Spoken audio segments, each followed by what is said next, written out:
안녕하세요. 오늘도 사연살롱을 찾아주셔서 감사합니다. 남들은 퇴직을 준비할 나이에 꿈을 이루고자 대학원에 진학한 40대 여성이에요. 얼마 전 읽은 책에 이런 글귀가 적혀 있더라고요.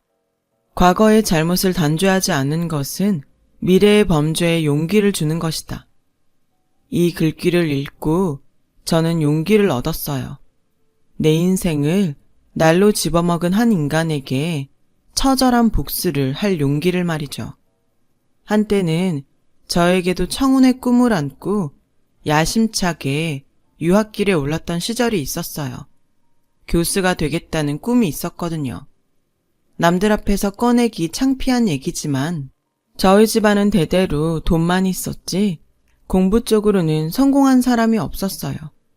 집안을 통틀어 그 흔한 4년제 대학을 나온 사람이 저밖에 없을 정도로요. 그런 집안에서 명문대에 입학한 저는 별종이자 가문의 영광이었어요.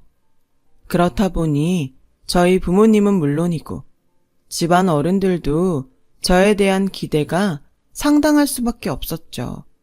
저 또한 기대에 부응할 자신이 있었고요. 저는 모교에서 학사 학위를 딴 뒤 지도교수님의 조언대로 독일로 유학을 떠났어요. 지금은 독일도 무료 학비 제도가 많이 달라졌다고 하지만 제가 유학을 떠날 당시만 해도 독일은 모든 유학생에게 학비가 무료였기 때문에 돈 없는 학생들에게는 천국과도 같은 곳이었죠. 그렇다고 해서 제가 돈 때문에 독일로 유학을 떠난 건 아니었어요. 앞서 말했다시피 저희 집이 돈은 좀 있었거든요. 가족들의 환송을 받으면서 자신만만하게 떠난 유학길이었지만 막상 도착해보니 뭐 하나 순탄하지 않았어요. 특히 독일 대학에 들어가려면 독일어 시험을 패스해야 되는데 어학 비자가 2년밖에 안 나오기 때문에 2년 안에 반드시 시험에 패스해야 했죠. 안 그러면 입학시험도 못 보고 한국으로 돌아와야 했으니까요. 그런데 그 시험이 만만치 않더라고요.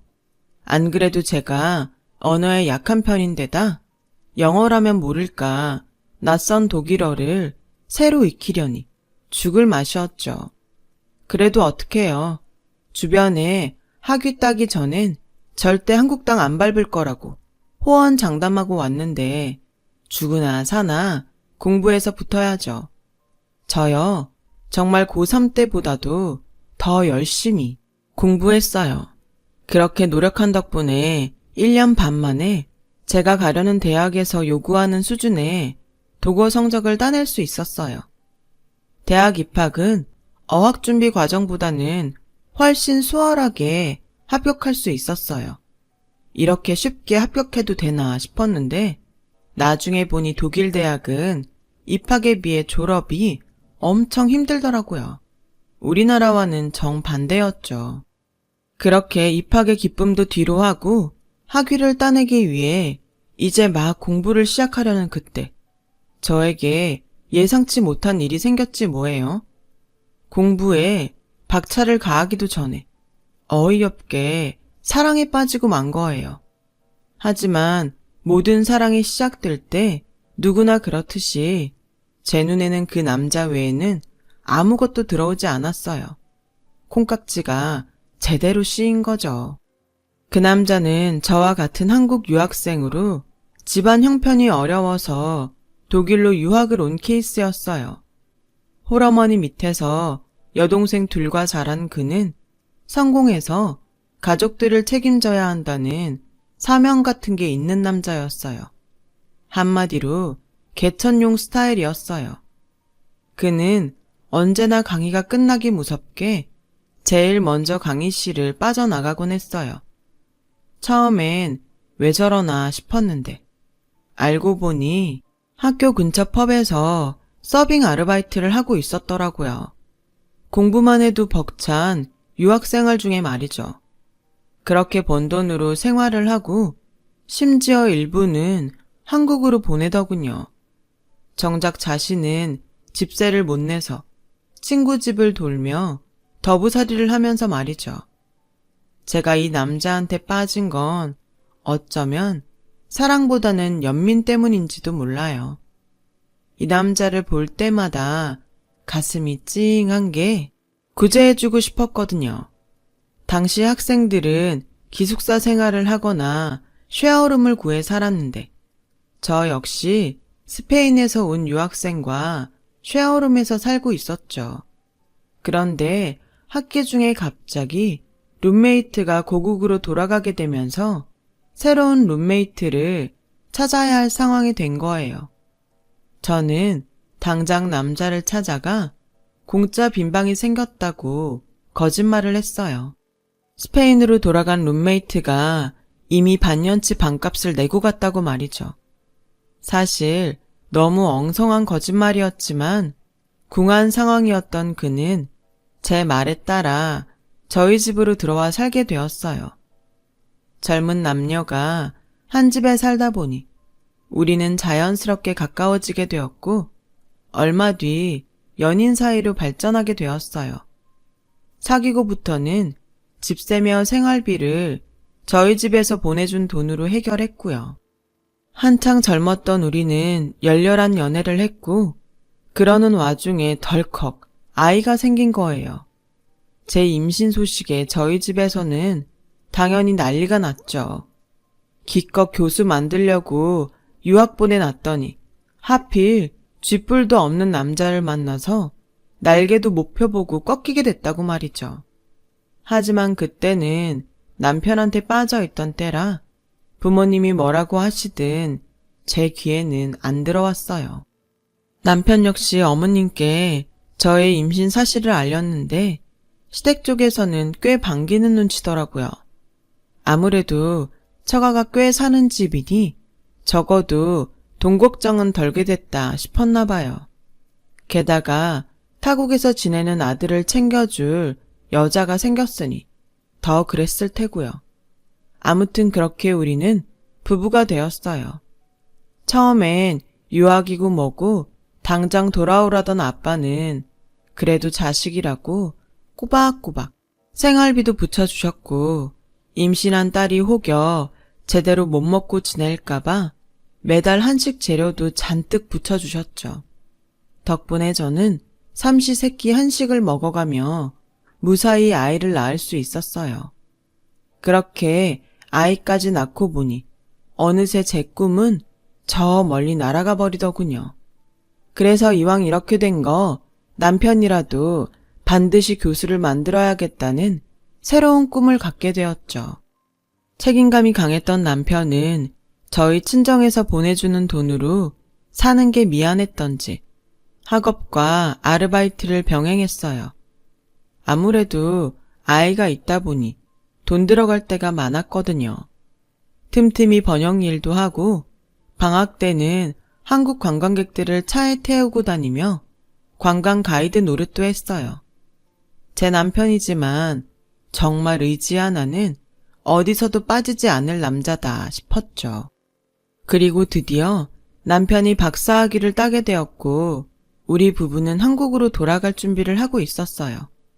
그러던 어느 날이었죠. 남편이 누군가 통화를 하고 있었는데 통화를 하는 내내 꽤 심각한 표정으로 한숨을 푹푹 내쉬더군요. 통화를 마친 남편한테 누구랑 통화를 했냐고 물으니 어머님이라고 하더군요. 그래서 집에 무슨 일 있냐고 물었죠. 그랬더니 남편은 대뜸 여보, 우리 귀국을 좀 미루면 안 될까? 당장 한국으로 돌아간다고 해도 강의 자리가 바로 나는 것도 아니고 보나마나 생활하기도 버거울 텐데 비자 기간도 남았으니까 1년만 더 살자.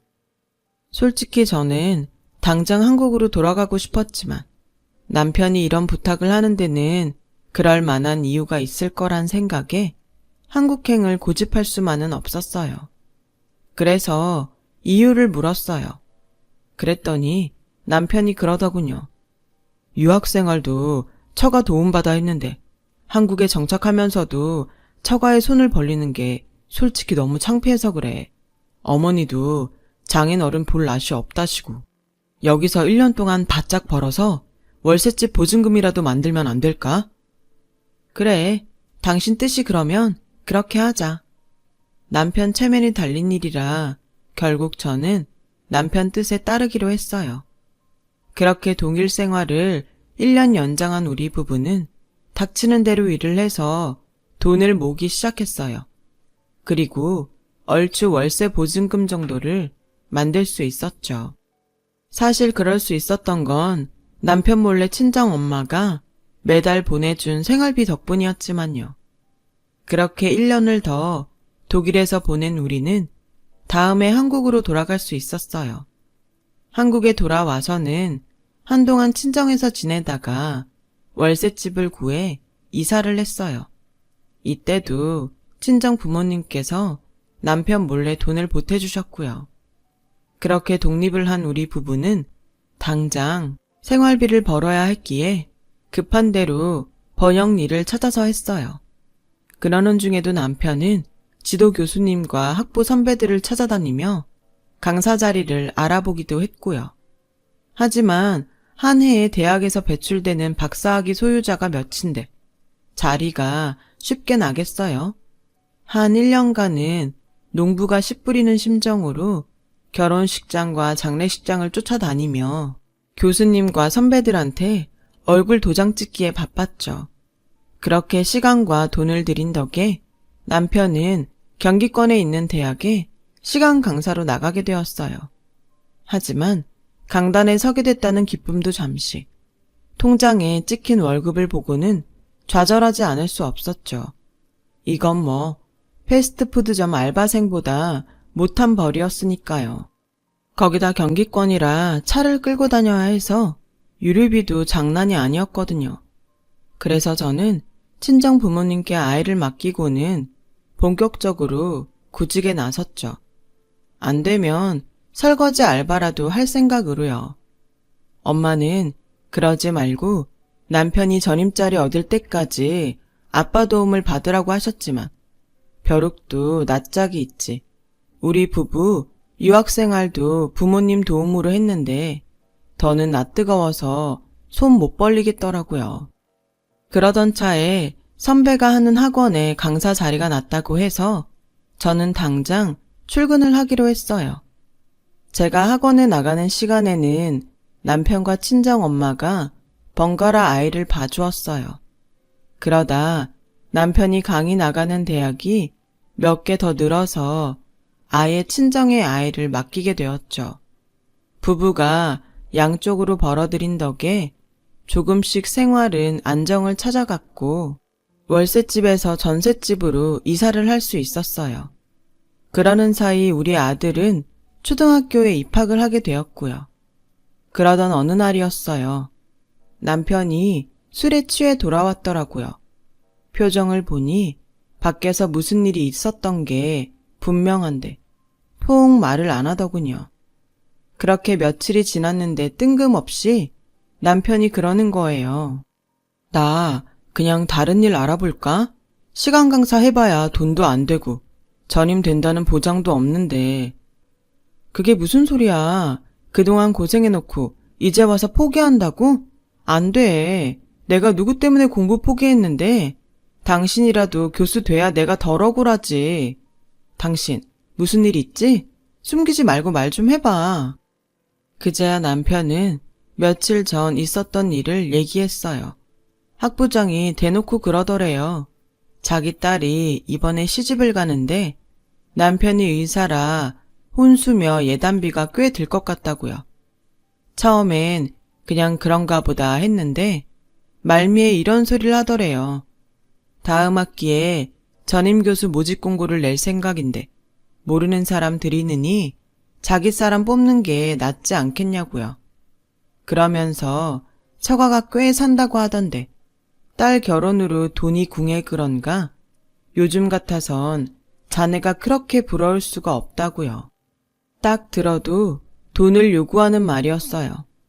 남편 역시 그 말뜻을 알고는 있지만 차마 제게 돈 얘기를 꺼내기 어려웠던 거였죠. 그 돈 내가 만들어줄게. 오늘 가서 학부장한테 정확히 얼마가 필요한지 물어보고 나한테 전화해. 내가 무슨 수를 써서라도 그 돈 꼭 마련할 테니까. 알았지? 말은 이렇게 했지만 사실 저라고 돈 구할 방법이 있는 건 아니었어요. 그래도 지금까지 어떻게 버텼는데 이렇게 기회를 놓칠 수는 없겠더라고요. 학원에 출근을 하기 전에 일단 주거래은행에 들러 대출 상담을 했어요.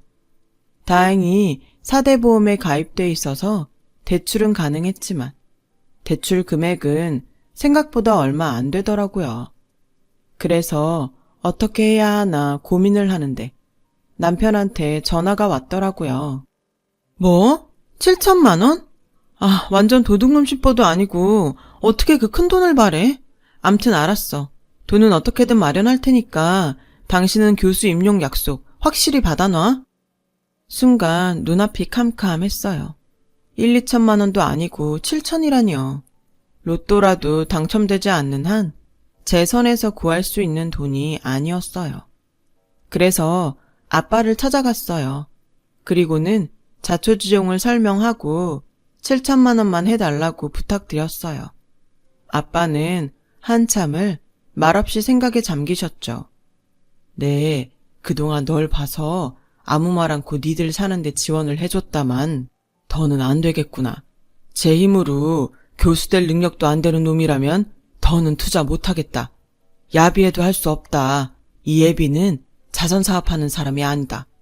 정 그 돈이 필요하다면 이서방이 직접 와서 정식으로 차용증 쓰고 나한테 돈을 빌리라고 해. 당연히 이자도 받을 생각이다. 그러지 않으면 어림도 없어. 뜻밖이었어요. 아빠가 그렇게 나을 줄은 몰랐거든요. 퇴근 후 남편한테 그 얘기를 했더니 남편도 내심 놀라는 표정이었어요. 그래도 어쩌겠어요. 우리 부부한테 그 큰 돈을 빌려줄 사람은 아빠뿐인걸요. 결국 남편은 아빠 사무실로 찾아가 차용증을 쓰고 변호사 사무실에서 공증을 받고서야 돈을 빌릴 수 있었어요. 우여곡절 끝에 남편은 전임 교수가 되었고 저는 아빠한테 빌린 돈을 갚기 위해 식당 설거지까지 해야 했어요. 물론 남편한테는 비밀로 하고요. 그렇게 7년을 꼬박 일해서 결국 저는 아빠한테 빌린 돈을 다 갚을 수 있었죠. 교수 월급이 얼만데 설거지를 하며 그 돈을 갚았냐고 하겠지만 거기엔 그럴 만한 이유가 있었어요. 시댁이 워낙 가난해서 시누이 둘을 시집 보내는데 우리가 돈을 보태줘야 했거든요. 거기다 자리가 자리인지라 남편이 밖에서 쓰는 돈도 만만치 않았고요. 주머니에 구멍이 많으니 돈이 모일 틈도 없이 빠져나가기 바빴죠. 그러니 어쩌겠어요. 저라도 벌어서 갚을 수밖에요. 그런데 이게 다 헛짓이었더라고요. 꼭 믿는 도끼가 발등을 찍더라고요. 늦은 밤이었어요. 엄마가 울먹이는 목소리로 전화를 했더라고요. 아빠가 욕실에서 쓰러지셨다고요. 발견하자마자 바로 응급실로 갔지만 발견하기까지 시간이 꽤 흘러서 가망이 없다고 했다나 봐요. 저는 당장 남편을 깨워서 병원으로 달려갔어요. 늘 당당하던 아빠가 산소호흡기에 의지해 간신히 숨을 쉬고 있는 모습을 보자 눈물이 멈추지 않더라고요. 엄마는 거의 혼이 나간 사람처럼 병원 복도 의자에 주저앉아 있었어요. 그런 엄마를 보니 나라도 정신을 차려야겠다는 생각이 들더군요. 남편은 다음날 강의가 있어서 집으로 보내고 저는 엄마를 모시고 친정으로 향했어요. 중환자실 면회 시간이 정해져 있어서 병원에 남아있어 봤자 아빠를 볼 수도 없었거든요. 그날 이후 저는 엄마를 모시고 면회 시간마다 아빠를 보러 갔어요. 아빠는 중환자실에 들어간 지 3일째 되는 날, 결국 세상을 떠나시고 말았죠. 슬픔이 가실 틈도 없이 장례 절차가 시작됐고 형제가 없는 저는 남편한테 전화를 했어요. 그런데 글쎄 남편이 못 온다지 뭐예요. 아, 어떡하지? 나 지금 공항이야. 제주도에서 학회가 잡혀서 내가 당장 못 갈 것 같은데. 뭐? 그걸 말이라고 해? 그깟 학회가 장인 장례식보다 중요해? 당신이 어떻게 우리 아빠한테 이럴 수가 있어? 어떻게 이러냐고. 그래, 마음대로 해. 그 잘난 학회 가서 교수 노릇이나 실컷 하라고. 너무 화가 나서 전화를 끊어버렸어요. 그러면서도 내심 남편이 마음을 바꿔 장례식장으로 와주기를 바랬죠. 하지만 발인 날이 되도록 남편은 장례식장에 코빼기도 보이지 않았어요. 시어머니와 시누이들도 마찬가지였죠. 괘씸한 마음을 꾹 누르고 있다가 장지에서 돌아오자마자 남편한테 전화를 했어요. 아예 전화기를 꺼놨더군요. 그래서 과 사무실에 전화를 했는데 글쎄 조교가 이러지 뭐예요. 네? 제주도 학회라뇨. 교수님 안식년 들어가셔서 일주일 전부터 학교 안 나오시는데요. 순간 망치로 머리를 세게 얻어맞은 것 같았어요. 남편한테 안식년에 대해서는 전혀 들은 적이 없었거든요. 혹시 몰라서 그 길로 시댁에 달려갔어요.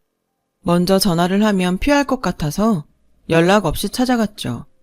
그랬더니 시어머니가 제 머리에 꽂힌 장례식 핀을 보고는 놀라시면서 누가 돌아가셨냐고 묻더군요.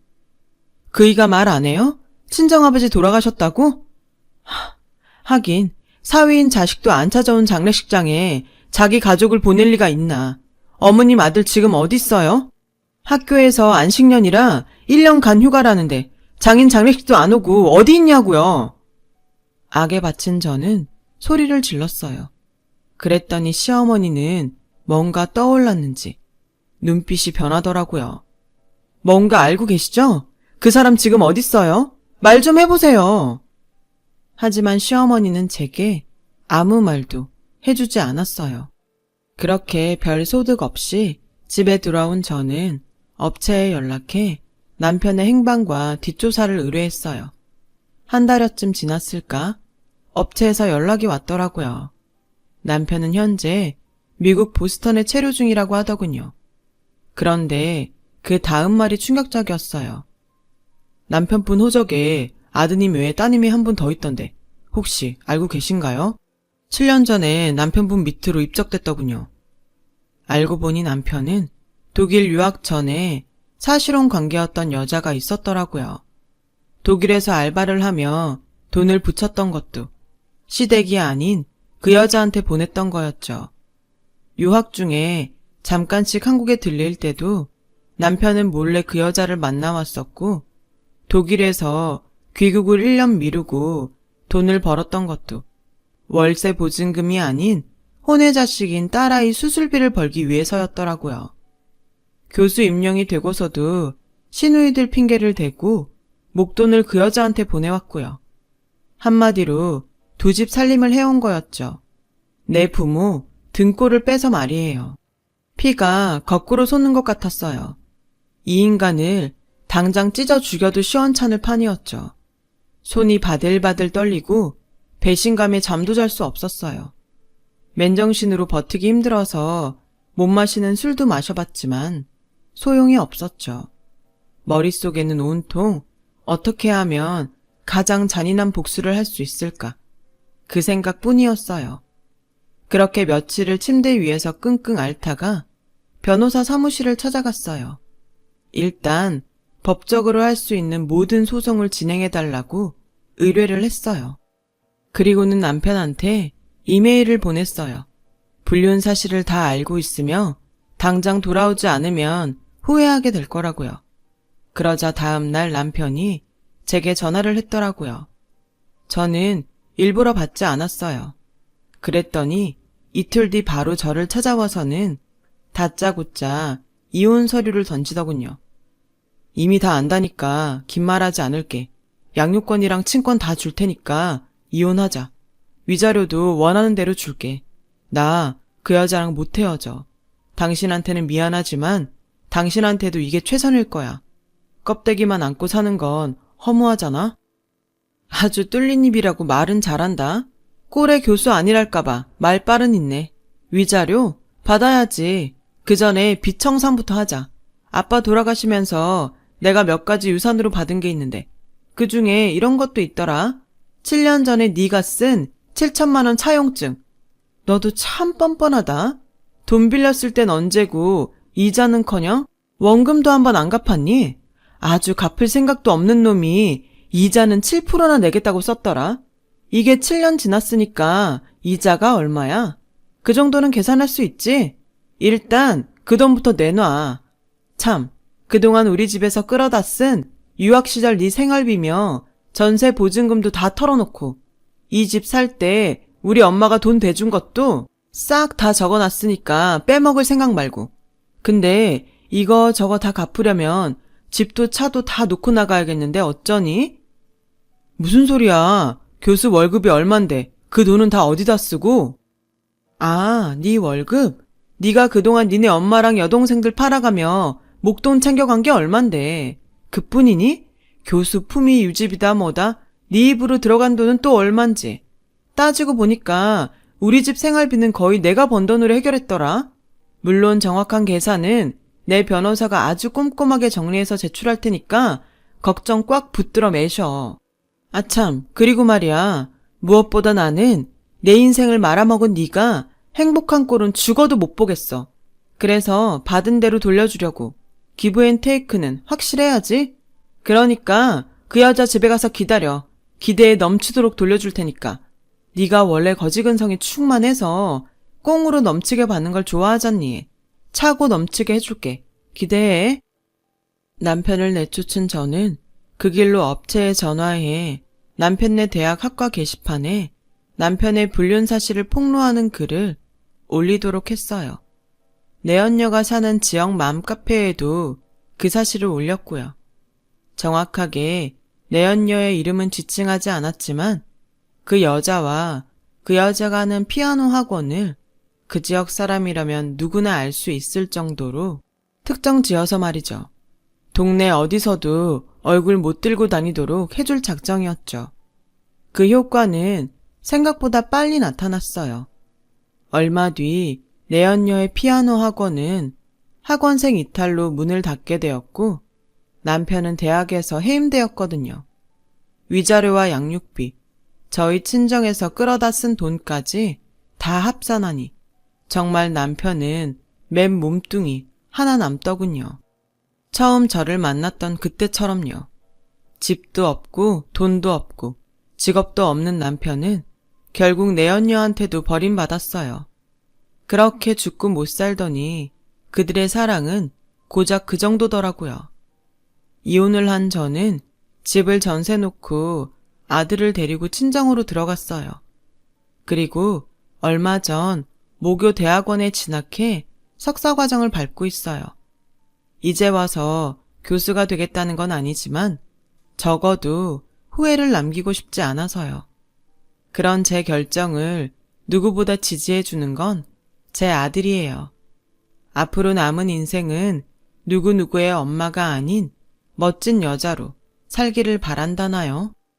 비록 남자 보는 눈은 없었지만 제가 아들 하나는 기가 막히게 낳은 것 같아요. 그래서 앞으로는 아들 앞에 부끄럽지 않게 당당한 여자로 살 생각입니다. 지금까지 제 사연을 들어주셔서 감사드려요. 당당한 삶을 즐겁게 살아가시기를 진심으로 바랍니다. 여러분, 사연 댓글에 응원과 현명한 조언 부탁드려요. 좋아요와 구독은 저에게 큰 힘이 됩니다. 오늘도 좋은 일 가득하세요.